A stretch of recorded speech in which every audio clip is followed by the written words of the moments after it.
नमस्कार मेरे प्यारे साथियों, डेली करंट अफेयर्स में आप सभी का स्वागत है।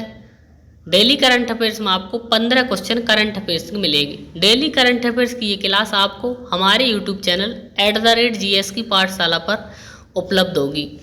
उसी @GS की पाठशाला के यूट्यूब चैनल पर आपको डेली करंट अफेयर्स की क्लास, डेली बुकएप की क्लास और डेली ज्योग्राफी की क्लासें भी मिलती रहेंगी।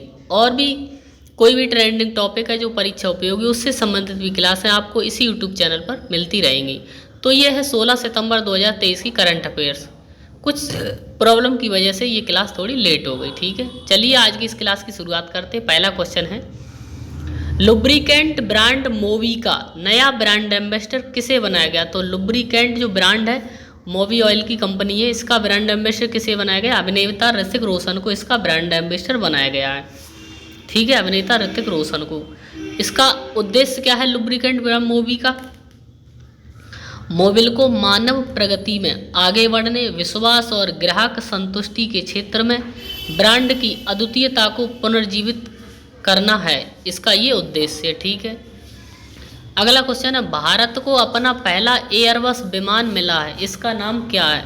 तो भारत को अपना पहला एयरबस विमान मिला, इसका नाम क्या है? C-295। क्या नाम है? C-295 इसका नाम है और स्पेन ने इसे बनाया है। किसने बनाया? स्पेन ने इसे बनाया है। जब ये विमान जो भारत को सौंपा गया तो उस समय कौन मौजूद थे? भारत के air chief marshal BR Chaudhari, ठीक है, BR चौधरी वहाँ पर मौजूद थे, ठीक है। नौसेना प्रमुख जो है BR चौधरी वहाँ पर मौजूद थे, वायुसेना प्रमुख BR चौधरी। एयरबस विमान है, ठीक है। और इसकी जो BR चौधरी मौजूद थे, इसकी जो दूरी है ये कितनी दूरी तक? 320 मीटर दूरी में ये टेक ऑफ कर सकता है। 320 मीटर की दूरी पर ये टेक ऑफ कर सकता है और लैंडिंग के लिए इसे 670 मीटर की लंबाई चाहिए। ये 670 मीटर की लंबाई पर लैंडिंग कर सकता है। और ये विमान C-295 अपने साथ 5 से 10 टन तक वजन ले जाने में सक्षम है। 5 टन से लेकर 10 टन तक का वजन ये ले जाने में सक्षम है। एक बार में ये 71 सैनिक, 44 पैराट्रूपर्स और 24 स्ट्रेचर्स को ले जाने में सक्षम है। और ये 480 किलोमीटर घंटा की रफ्तार से दौड़ेगा और लगातार 11 घंटे तक ये दौड़ सकता है, ठीक है, उड़ सकता है। तो ये एयरबस काफ़ी अच्छा है भारत के लिए। अगला क्वेश्चन है, भारतीय भूवैज्ञानिक सर्वेक्षण प्रशिक्षण संस्थान ने हाल ही में किसके साथ समझौता किया है? तो हाल ही में किसके साथ समझौता किया है? इसरो के साथ समझौता किया। किसने? भारतीय भूवैज्ञानिक सर्वेक्षण प्रशिक्षण संस्थान ने किसके साथ समझौता किया? इसरो के साथ समझौता किया। 5 साल के लिए समझौता किया गया है। इस समझौते का उद्देश्य क्या है? समझौते का उद्देश्य है व्यापक प्रशिक्षण कार्यक्रम प्रदान करना, महत्वपूर्ण चुनौतियों से निपटने में सक्षम, कुशल मानव संसाधनों के विकास पर केंद्रित करना, ये इसका उद्देश्य है, ठीक है। अब भारतीय भूवैज्ञानिक सर्वेक्षण प्रशिक्षण संस्थान के उप महानिदेशक और प्रमुख, मिशन के प्रमुख कौन है? Doctor Matthew Joseph. कौन है? भारतीय भूवैज्ञानिक सर्वेक्षण प्रशिक्षण संस्थान के उप महानिदेशक कौन है? Doctor Matthew Joseph. और इसरो के प्रमुख कौन है? S सोमनाथ। अगला क्वेश्चन है, अब आधार ड्राइविंग लाइसेंस नौकरियों के लिए अगले महीने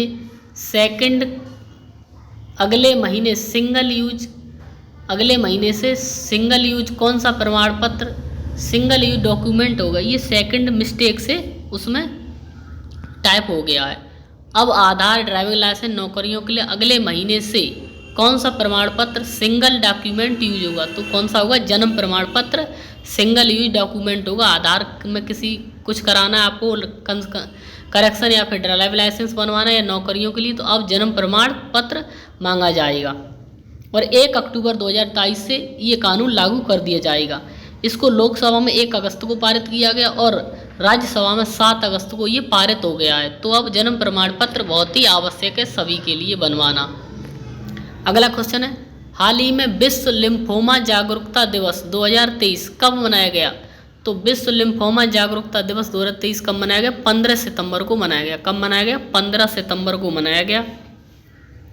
लिम्फोमा एक प्रकार का कैंसर है जो लसिका प्रणाली को प्रभावित करता है। किसको?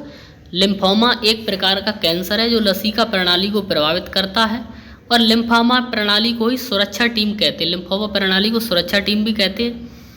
ये लिम्फोमा कैंसर है, ये रक्त कैंसर का एक समूह है, रक्त कैंसर का एक समूह है और ये संक्रामक नहीं है, किसी के दूसरे को नहीं फैलता छूने से या किसी चीज़ से। ठीक है, अगला क्वेश्चन है, हाल ही में एयर इंडिया ने कौन सा प्रोजेक्ट प्रारंभ किया है? तो हाल ही में एयर इंडिया ने प्रोजेक्ट अभिनंदन की शुरुआत की है। एयर इंडिया ने कौन से प्रोजेक्ट की शुरुआत की है? प्रोजेक्ट अभिनंदन की शुरुआत की गई है। और इस प्रोजेक्ट को अभिनंदन को शुरू करने का उद्देश्य क्या है एयर इंडिया का? तो इसको उद्देश्य है यात्रियों को व्यक्तिगत और परेशानी मुक्त अनुभव प्रदान करना। यात्रियों को व्यक्तिगत और परेशानी मुक्त अनुभव प्रदान करना, ये इसका उद्देश्य है। अगला क्वेश्चन, हाल ही में यस बैंक ने किस ऑनलाइन भुगतान गेटवे सेवा प्रदाता कंपनी के साथ एमएसएमई के लिए निर्बाध सीमा पार भुगतान को सक्षम करने के लिए साझेदारी की है? तो हाल ही में यस बैंक ने किस ऑनलाइन भुगतान गेटवे सेवा प्रदाता कंपनी के साथ एमएसएमई के लिए निर्बाध सीमा पार भुगतान को सक्षम करने साझेदारी की है? ब्रिस्क पे, इसका नाम क्या? ब्रिस्क पे, ब्रिस्क पे इसका नाम है और ये अग्रणी सीमा पार भुगतान फिनटेक कंपनी है। ये एक अग्रणी सीमा पार भुगतान कंपनी है। इसका हेडक्वार्टर मुंबई में है ब्रिस्क पे का और इसके संस्थापक और सीईओ कौन है? श्री संजय त्रिपाठी। क्या नाम है इनका? संजय त्रिपाठी इसके संस्थापक और सीईओ हैं। यस बैंक की हम बात करें तो यस बैंक के कंट्री हेड कौन है? यस बैंक के कंट्री हेड है श्री अजय राजन। क्या नाम है इनका? श्री अजय राजन इनका नाम है। और यस बैंक के एमडी एंड सीईओ कौन है? प्रशांत कुमार। यस बैंक के एमडी एंड सीईओ कौन है? प्रशांत कुमार। अगला क्वेश्चन है, Bharat international organisation of legal metrology certificate जारी करने वाला कौन सा देश बना है? तो Bharat international organisation of legal metrology certificate जारी करने वाला विश्व का 13वां देश बना है। कौन सा? विश्व का 13वां देश बना है। और ये सम्मेलन 14 सितंबर को नई दिल्ली में इसकी घोषणा की गई थी। केंद्रीय उपभोक्ता मामलों के मंत्रालय ने इसकी घोषणा की। ठीक है, इसका उद्देश्य क्या है? इसका उद्देश्य यह कदम भारत में काम करने के लिए उपकरण निर्माताओं को आमंत्रित करने के रूप में काम करेगा। तो ये इसका महत्व है। अगला क्वेश्चन है, हाल ही में कैबिनेट ने 4 साल के लिए कौन सी परियोजना को मंजूरी दी है? तो कैबिनेट सरकार ने हाल ही में 4 साल के लिए कौन सी परियोजना को मंजूरी दी है? तो इस परियोजना का नाम है ई कोर्ट परियोजना। ई कोर्ट परियोजना को मंजूरी दी है। ये परियोजना 2007 में शुरू हुई थी। 2007 में दूसरे नाम से शुरू हुई थी। तो ई कोर्ट परियोजना की शुरुआत 2007 में की थी। ये इसका तीसरा चरण है। इसमें बजट कितना रखा गया? 7210 करोड़ रुपए बजट रखा गया। इसके लिए कितना बजट की घोषणा की गई? 7210 करोड़ रुपए बजट की घोषणा की गई है। ठीक है, कानून मंत्रालय के अंतर्गत ये आता है। और कानून मंत्री कौन है वर्तमान में? अर्जुन राम मेघवाल कानून मंत्री हैं। वर्तमान में कानून मंत्री कौन है? अर्जुन राम मेघवाल। और इस ई कोर्ट परियोजना को लॉन्च करने का उद्देश्य क्या है? इसका उद्देश्य है अदालतों की दक्षता और पहुंच बढ़ाने के लिए प्रौद्योगिकी लाभ उठाना। उद्देश्य अदालतों की दक्षता और पहुंच बढ़ाने के लिए प्रौद्योगिकी लाभ उठाना, ये इसका उद्देश्य। अगला क्वेश्चन है, हाल ही में लोकतंत्र अंतर्राष्ट्रीय दिवस 2023 कब मनाया गया? तो लोकतंत्र अंतर्राष्ट्रीय दिवस 2023 कब मनाया? 15 सितंबर को मनाया गया लोकतंत्र अंतर्राष्ट्रीय दिवस 2023। इसकी शुरुआत 2008 से हुई थी और इसको अंतर्राष्ट्रीय लोकतंत्र अंतर्राष्ट्रीय दिवस शुरू किसने किया? यूएनओ ने, संयुक्त राष्ट्र महासभा ने इसकी शुरुआत की थी। 2008 में इसकी शुरुआत हुई। इसकी थीम क्या है? इसकी थीम है इस साल लोकतंत्र अंतर्राष्ट्रीय दिवस 2023 की थीम क्या है? Empowering the next generation. क्या थीम है? Empowering the next generation. और उद्देश्य क्या है अंतर्राष्ट्रीय लोकतंत्र दिवस मनाने का? उद्देश्य मौलिक मानव अधिकारों और सुशासन और शांति की आधारशिला के रूप में लोकतंत्र के महत्व को रेखांकित करना, ये इसका उद्देश्य है। ठीक है, अगला क्वेश्चन है, हाल ही में किसे मास्टर कार्ड इंडिया का नया चेयरपर्सन नियुक्त किया गया? तो मास्टर कार्ड इंडिया का नया चेयरपर्सन कौन बने? रजनीश कुमार। कौन बने? रजनीश कुमार बने। और मास्टर कार्ड के अध्यक्ष कौन है? Michael me back. Master card के अध्यक्ष कौन है? माइकल मी बैक अध्यक्ष हैं। रजनीश कुमार जो पूर्व में एसबीआई के पूर्व चीफ रह चुके, रजनीश कुमार जो एसबीआई के पूर्व प्रमुख रह चुके हैं। अब हम बात करें मास्टर कार्ड की, तो मास्टर कार्ड का हेडक्वार्टर कहाँ है? न्यूयॉर्क यूएसए में। ये यूएसए की कंपनी एक तरह से। मास्टर कार्ड न्यूयॉर्क यूएसए में इसका हेडक्वार्टर। इसकी स्थापना कब हुई मास्टर कार्ड की? 1966 में मास्टर कार्ड की स्थापना हुई। मास्टर कार्ड एक यात्रा संबंधित भुगतान और बुकिंग सहित भुगतान लेन देन प्रसाधन या कंपनी है ये, ठीक है, ऑनलाइन में।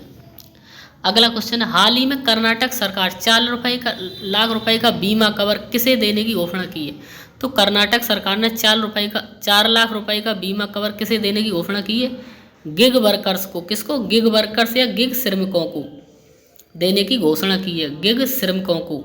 इसमें क्या होगा? 4 लाख रुपए में 2 लाख का जीवन बीमा मिलेगा और 2 लाख का दुर्घटना बीमा मिलेगा, तो 4 लाख रुपए का बीमा दिया जाएगा। और ये किन गिग वर्कर्स कौन होते हैं? जो स्विगी जो और जोमेटो, अमेजॉन, फ्लिपकार्ट में जो लोग काम करते हैं, जो वर्कर्स होते हैं, श्रमिक होते हैं, आपके हमारे द्वार पर जो कुछ भी हम ऑर्डर करते हैं वो ला के देते हैं। स्विगी जैसे कोई भी खाना मंगाते हैं हम स्विगी से, जोमेटो से और अमेजॉन, फ्लिपकार्ट से कोई भी कीमती वस्तु या कुछ भी मंगाते हैं तो उन श्रमिकों को ये दिए जाएंगे, ठीक है। इसका उद्देश्य क्या है? इसका उद्देश्य वर्कर्स के हितों और कल्याण की रक्षा करना। इसका उद्देश्य वर्कर्स के हितों और कल्याण की रक्षा करना इसका उद्देश्य है। अगला क्वेश्चन है, हाल ही में पुणे महाराष्ट्र में किस नेत्र विज्ञान के आर्मी डॉक्टर को डॉक्टर AM गोखले पुरस्कार से सम्मानित किया गया? तो पुणे महाराष्ट्र में अभी एक आयोजन हुआ, तो उसमें नेत्र विज्ञान के आर्मी डॉक्टर AM गोखले को पुरस्कार से सम्मानित किया। उन्हें किस पुरस्कार से सम्मानित?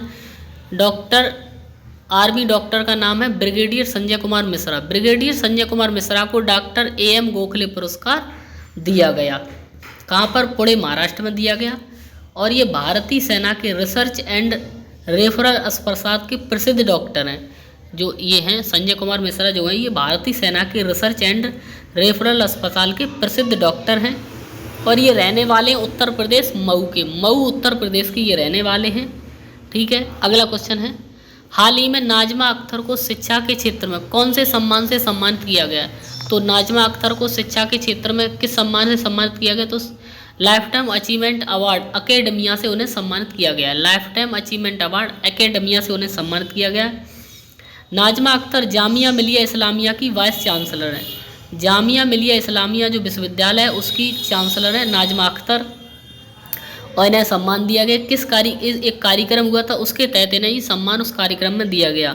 मेकिंग इंडिया एम्प्लॉयरेबल अवार्ड्स इसका आयोजन हुआ, वहीं पर उन्हें ये सम्मान दिया गया। अगला और अंतिम क्वेश्चन इस क्लास का है, हाल ही में किसने सेफ्टी इनोवेशन अवार्ड 2023 जीता है? तो सेफ्टी इनोवेशन अवार्ड 2023 किसने जीता? RITES लिमिटेड ने जीता। RITES लिमिटेड ने जीता है। RITES की फुल फॉर्म है real India technical and economic service. क्या फुल फॉर्म है? Real India technical and economic service इसकी फुल फॉर्म है, ठीक है। इसका आयोजन कहाँ पर हुआ? नई दिल्ली के होटल ली मेरिडियम में इसका आयोजन हुआ। नई दिल्ली के होटल ली मेरिडियम में इसका आयोजन किया गया। और ये 20वें सुरक्षा सम्मेलन के यहाँ पर आयोजन हुआ था। 20वें सुरक्षा सम्मेलन का आयोजन हुआ था। RITES का हेडक्वार्टर कहाँ है? गुरुग्राम हरियाणा में इसका हेडक्वार्टर है RITES की। और इसकी स्थापना कब हुई? 1974 में इसकी स्थापना हुई। RITES की स्थापना कब हुई? 1974 में। तो डेली करंट अफेयर्स की ये 15 क्वेश्चन यहीं पर कंप्लीट होते हैं। और ये 16 सितंबर 2023 की करंट अफेयर्स है जो आपको 17 सितंबर को उपलब्ध होगी, ठीक है। डेली करंट अफेयर्स की ये क्लास यहीं पर समाप्त होती है। अगर आपको ये वीडियो अच्छा लगा है और हेल्पफुल लगा है तो आप इस वीडियो को लाइक करें, चैनल को सब्सक्राइब करें। धन्यवाद।